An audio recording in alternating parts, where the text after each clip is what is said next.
Hello, it's Monotone Inc. and welcome to another SMA tutorial. Today we're going to learn about tone noir, and specifically we'll cover what it is, what causes tone noir, and how to fix it. Let's get started. So first off, what is screen tone moire? Screen tone moire, it's basically when screen tones produce strange patterns, whether intentionally or not. This is something that you'll often find when you zoom in and out on manga pages digitally, but this is also something that can occur if you lay out your screen tones in certain ways. Digitally, screen tone moire is a little hard to avoid, as when you're zooming in and out of a screen toned page, often certain rows or certain columns of the screen tones will be rendered a little bit blurry, therefore creating these patterns that you might see as you zoom in and out.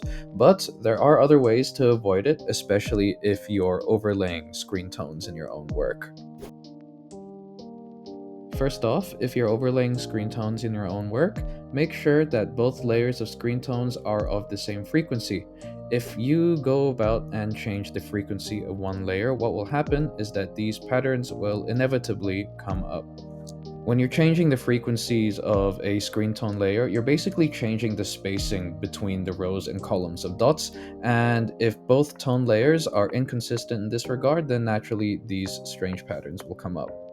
In the same way, if you change the angles of the screen tone layers, this can also cause inconsistencies between the rows and columns and dots, and therefore create patterns again.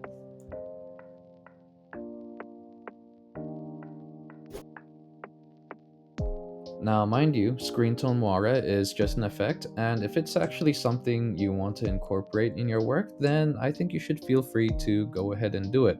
But if this is something you want to avoid in your work, especially if you want your screen tones to be just generally normal flat gray, then I can give you these pieces of advice.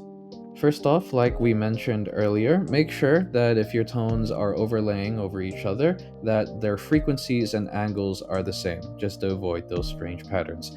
And secondly, as just a general good piece of advice, make sure that you're drawing at a high resolution. This just gives you a lot of flexibility, especially if you're exporting at higher resolutions or lower resolutions. It's better to have that larger file on hand.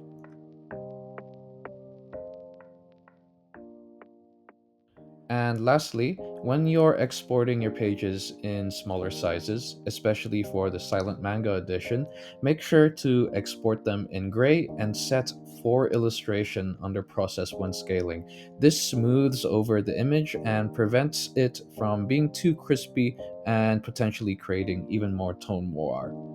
But hey, thank you for watching. I hope that this tutorial has helped you. Let us know what you think in the comments or if you have any other questions, and hopefully we'll see you in the next video. Bye bye.